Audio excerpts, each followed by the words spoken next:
Hello and welcome to Darkside Scenics and this update video on the South Devon Railway project. It's been a while since the last video, but I've made progress on a number of things and you'll see that as the video progresses. One of the strangest things I've done in this video is to create a motorised level crossing using a Technic Lego and a point motor, so we'll see how that goes. But most importantly, I've got 18 feet of working layout, and at the end of the video you'll see this loco being used across the entire length. I also want to say a big thank you because the channel has now reached 16,000 subscribers and has gone past 1 million views on the channel, so I'm really grateful and I hope you enjoy the video. So I was very keen to revisit the buildings at Staverton to make improvements and changes where I could. I was trying to improve on the colour I had last time, so I picked up some of this acrylic terracotta paint to see how that looked. I also recreated the stonework at the bottom of the buildings. The finger joints on the corners are much better than last time, but there's still room for improvement.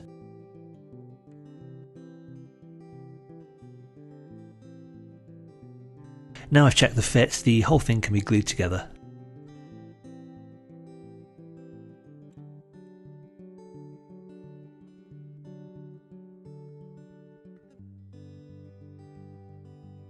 Some watered down filler is brushed on to create the pointing effect.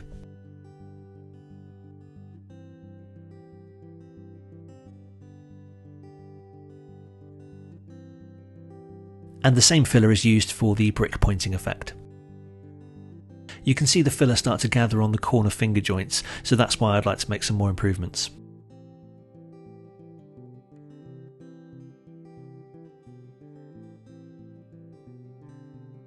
Overall, I'm really happy with the brick effect, but I'll just need to pick out some of the bricks with a slightly different colour. The stonework at the bottom was looking slightly too smooth, so I've stippled over it with some more watered down filler.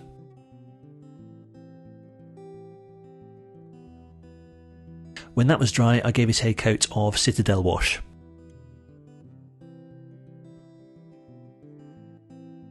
The roof tiles on my last attempt were far too small, so I've recalculated and cut some more. To ensure the roof beams line up with the ends, I've created some scored lines on these roof panels. Before I stick the roof beams in place, I'm just going to add the roof tiles.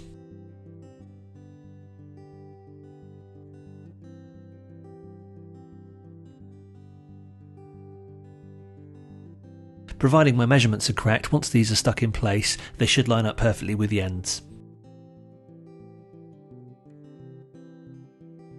Once they're given a quick coat of grey paint, you can see from the picture that the overlapping tiles give a nice effect. Overall, some good progress, but still a huge amount of work to be done on these buildings. A very quick look at the legs I made for the layout with the adjustable feet.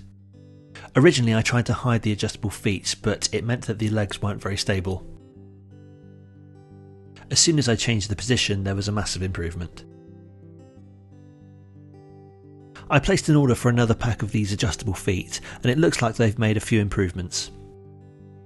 This is one of the original feet which you can adjust with a spanner or a Torx bit at the bottom. The new version can be adjusted with a slot screwdriver at the top, a spanner on the side, or a Phillips screwdriver at the bottom.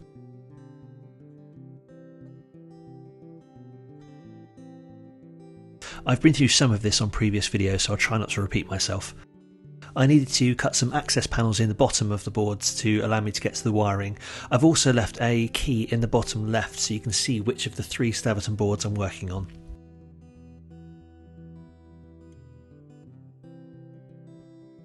I'm just resting the second part of the Staverton platform in place while I test the track. And then it's a case of wiring in all of the dropper wires.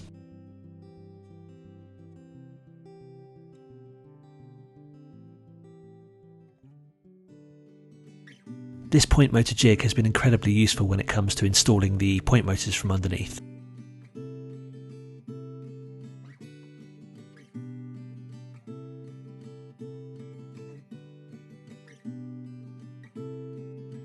Once the dropper wires are soldered to the connectors, I can add the bus wires.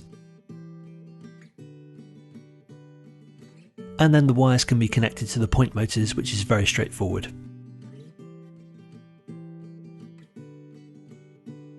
Moving on to the Bishop's Bridge board, I've got 2 points to wire up.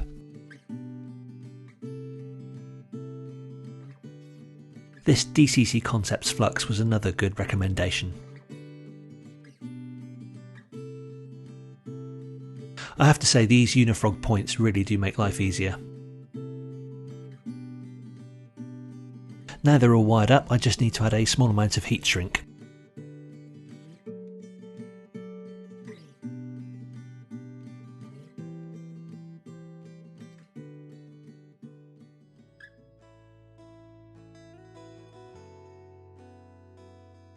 I just needed 2 small access panels in the Bishop's Bridge board, but it just goes to show that if I'd planned better I could have made life a lot easier.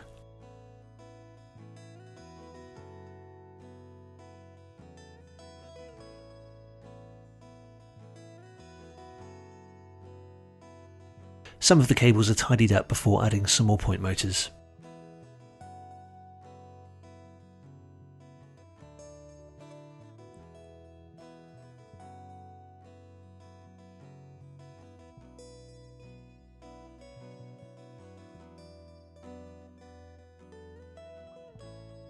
I wasn't sure about motorising this level crossing, but I thought if I'm going to do it, now's the best time.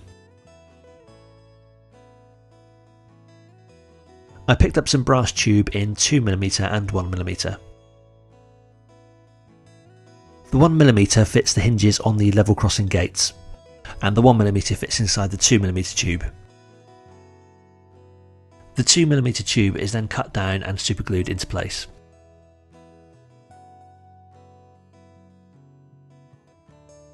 This piece of plywood maps out the positions of the gates on the layout.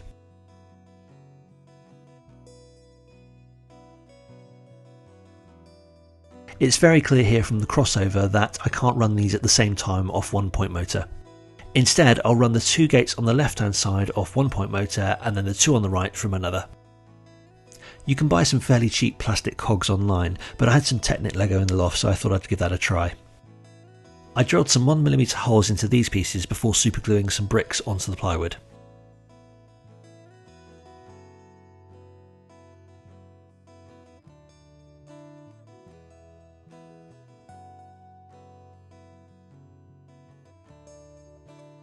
So the idea is that the 1mm tube will sit inside the cog and then move with the point motor. Due to the scale I'm working in, I couldn't find a suitable Lego cog, so I laser cut 2 out of plywood. These cogs are attached to some slightly larger bricks to keep them stable.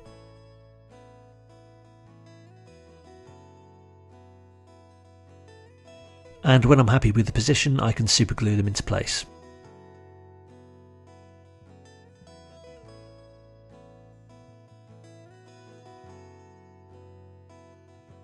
So you can see here that I just need to motorise the single cog to move both gates.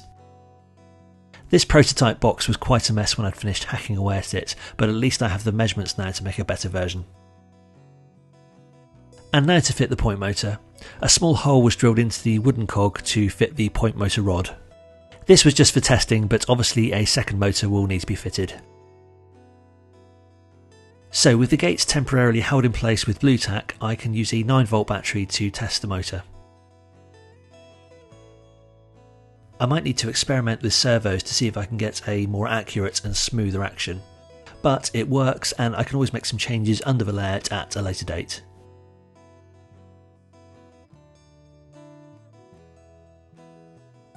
I also picked up some lamps from Modelling to add to the top of the gates.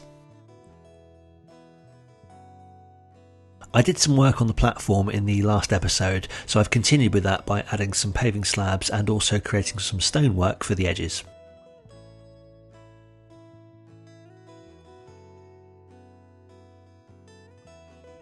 I also created some individual stones which will sit just underneath the platform edge.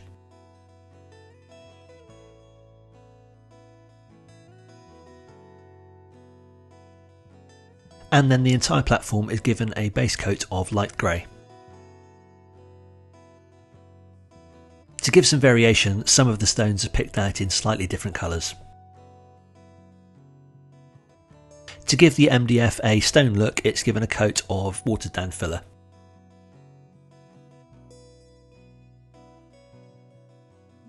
The same treatment is given to create pointing between the paving slabs.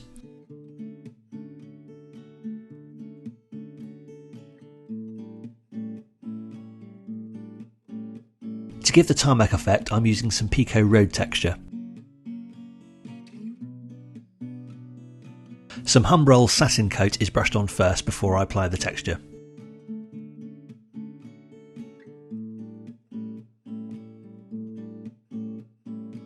When the texture is dry, it can also be sanded down if it looks too coarse. I was experimenting slightly here by using some Citadel wash to get the desired effect.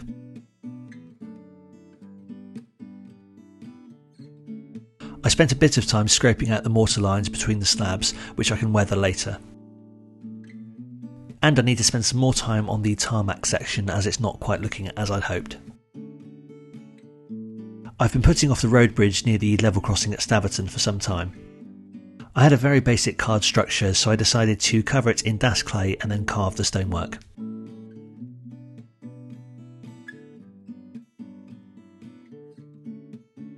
When the clay was dry, I gave it a coat of watered down filler, followed by a black Citadel wash.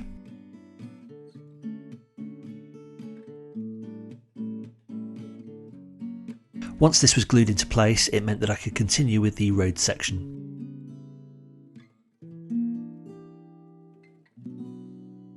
This was followed by a quick coat of grey paint to give me a guide of where the road was.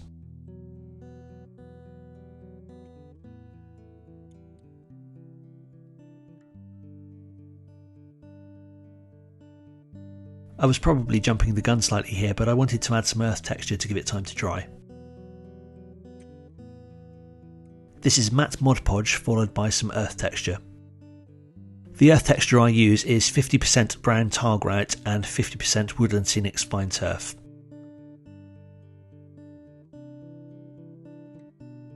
Some watered down washing up liquid is sprayed over the top of the earth texture to break the surface tension. And then I apply some scenic cement with a pipette. I usually prefer this method as it gives it a bit more control than spraying it.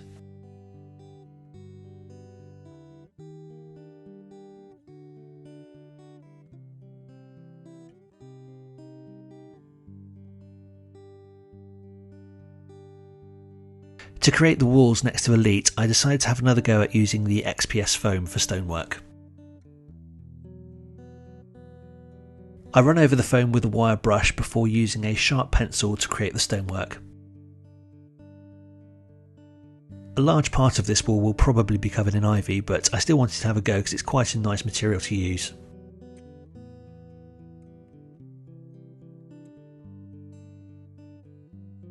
More of the watered down filler is brushed on before using a variety of different washes to create the stonework.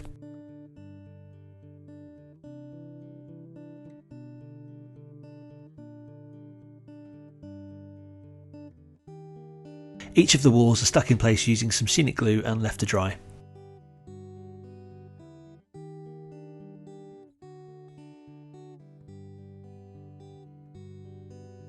When the glue has dried, I can cover the gaps with some filler.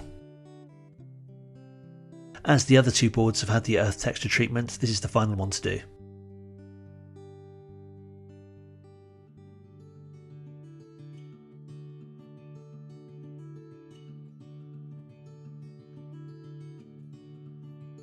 I was completely unaware that there was a kit based on the Staverton signal box, so I'm really grateful to Phil for the recommendation.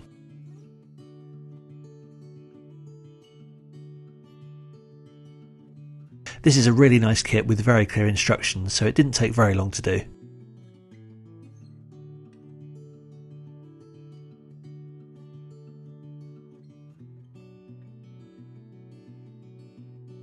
Most of this kit was stuck together with super glue to save time, but also needs some extra thin cement to fuse the parts together.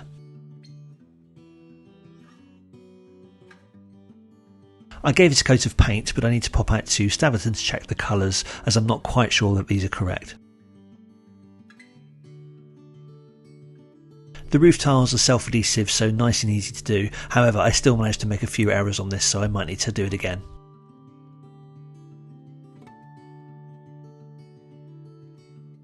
Before I add any texture to the roads, I needed to mark out the positions of the access chambers. Fortunately, I could take a photo of these, trace them in the laser cutting software, and then use some MDF to burn it.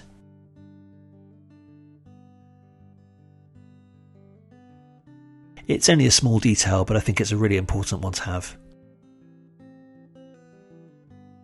Now, I want to mention the model shop at the South Devon Railway because I pop over to Buckfastleigh most weekends, and everyone there has been so helpful, especially on this project. The shop has a huge range of products and some very knowledgeable staff who are passionate about the hobby, so I highly recommend a visit. If you're not local, they have a website so you can order plenty of products from there. I usually put Amazon links in the description to make it easy to find products that I use in my videos, but obviously I'd much prefer you use the local model shop like the South Devon Railway. I can usually find everything I need from this shop, but if there's something missing, I know Dave will always try his best to order it in.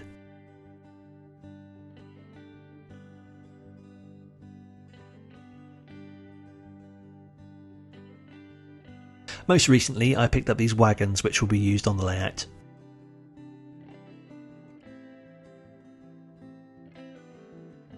Briefly, before I test the layout, I just want to glue down the platform.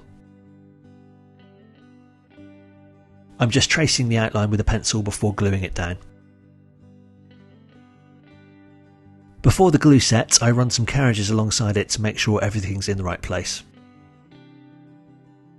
In the last episode, I painted up some legacy lights, but as Mark mentioned in the shop the other day, Model U are creating some ones which are closer to the Stavison lights, so I might have to rethink that. I'll leave you now with a few minutes of trains running on the layout so far. I hope you enjoyed the video and thanks for watching.